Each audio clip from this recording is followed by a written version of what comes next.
YM6 news కి స్వాగతం. Cantonment నియోజకవర్గం బోయినపల్లి న్యూ సిటీ కాలనీలోని శ్రీ వెంకటేశ్వర స్వామి 23వ బ్రహ్మోత్సవాలను సోమవారం అంకురార్పణతో ఘనంగా ప్రారంభమయ్యాయని ఆలయ కమిటీ అధ్యక్షుడు నారాయణ తెలిపారు. ఈ సందర్భంగా నారాయణ యాదయ్యలు మాట్లాడుతూ బ్రహ్మోత్సవాలు వారం రోజుల పాటు ఘనంగా నిర్వహిస్తున్నామని, మంగళవారం స్వామివారికి మహాకుంభ స్థాపనము, అగ్ని ప్రతిష్ఠ, బుధవారం ఉదయం నుండి వివిధ హోమాలు, ప్రత్యేక పూజలు నిర్వహించి అన్నప్రసాదాన్ని పంపిణీ చేసి స్వామి కళ్యాణోత్సవాన్ని ఘనంగా నిర్వహించడం జరిగిందని తెలిపారు. గురువారం నాడు సాయంత్రం 6 గంటలకు హనుమద్వాహన సేవ, ఊరేగింపు కార్యక్రమంలో భక్తులందరూ అధిక సంఖ్యలో పాల్గొని దేవుని ఆశీస్సులు పొందాలని ఆలయ కమిటీ సభ్యులు విజ్ఞప్తి చేశారు. ఈ కార్యక్రమంలో ఆలయ కమిటీ సభ్యులు రామ్మోహన్ రావు, లక్ష్మణ్, ఆత్మానందరెడ్డి, మోహన్ రావు, జగన్నాథం, నరసింహరావు, పెంటారెడ్డి, ధర్మవీర్, ఆలయ ప్రధాన అర్చకులు పవన్ కుమార్ స్వామి, ఆలయ కమిటీ కుటుంబ సభ్యులతో పాటు స్థానిక ప్రజలు, భక్తులు తదితరులు అధిక సంఖ్యలో పాల్గొన్నారు.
जन्म प्रभुते एतत् महापातक उपपातक तमैरणदिनं संस्तूयमानः सदा कायाण्डो भगवान् पुराणपुरुषः कुर्यात् सदा मङ्गलं मुहूर्ते सावधान लक्ष्मीनारायण जिन्दवधान नारायण हरे नित्यं नित्यमहोत्सवं बहुविधं मासञ्चपक्षोत्सवं कायान्ना भगवान् पुराणपुरुषः कुर्यात् सदा मङ्गलं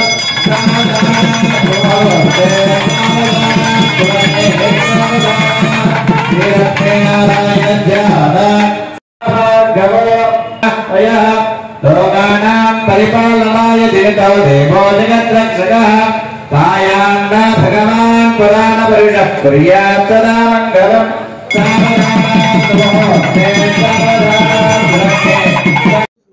Shri Venkateswara Devasthanam new city colony Boinapally Secunderabad నందు 23వ బ్రహ్మోత్సవము 10వ తారీఖు సాయంత్రము అంకురార్పణతో విశ్వసిగ్నాలతో ప్రారంభమైంది.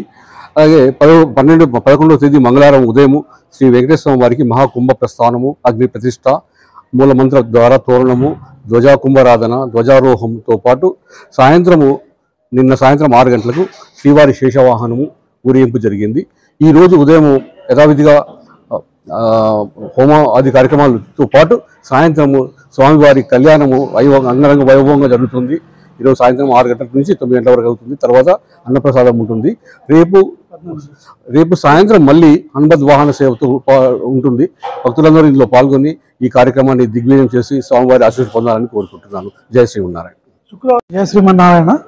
14వ తారీఖు సాయంత్రము శ్రీ వెంకటేశ్వర స్వామి రథోత్సవము ఒక 30 మంది కళాకారులతో రథోత్సవం ముందు పురవీధులు అంటే Bapuji Nagar, new city colony, new Boinapally ఏరియాలో అంగరంగ వైభవంగా 6 గంటలకు సాయంత్రం మొదలై సుమారుగా రాత్రి 10 గంటల వరకు కనుల విందుగా ఉంటుంది. అందరూ వీక్షించాలని కోరుతున్నాం.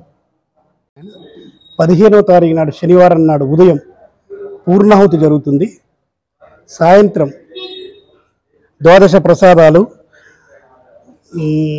పుష్పయాగము, ఋత్విక సన్మానము రాత్రి 9 నుంచి 10 గంటల వరకు ప్రారంభం అవుతుంది. ఈ కార్యక్రమానికి భక్తులందరూ అధిక సంఖ్యలో పాల్గొని తీర్థప్రసాదం తీసుకొని స్వామివారి కటాక్షం పొందగలరు. కళ్యాణం రోజు సుమారుగా 300 నుండి 400 మంది భక్తులు హాజరవుతారు. కళ్యాణం తర్వాత అన్నప్రసాదము జరుగుతుంది. సుమారు 600-700 మందికి సరిపోతుంది.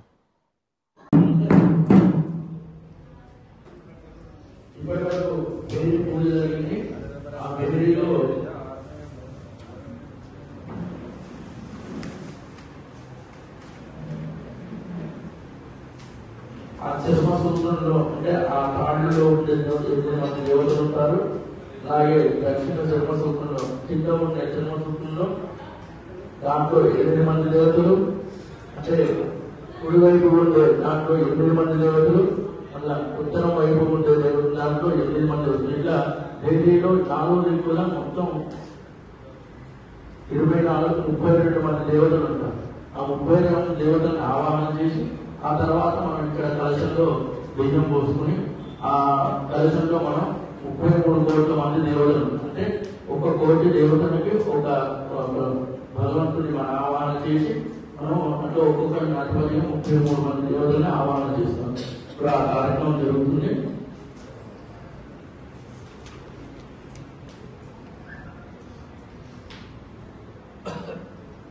ఏ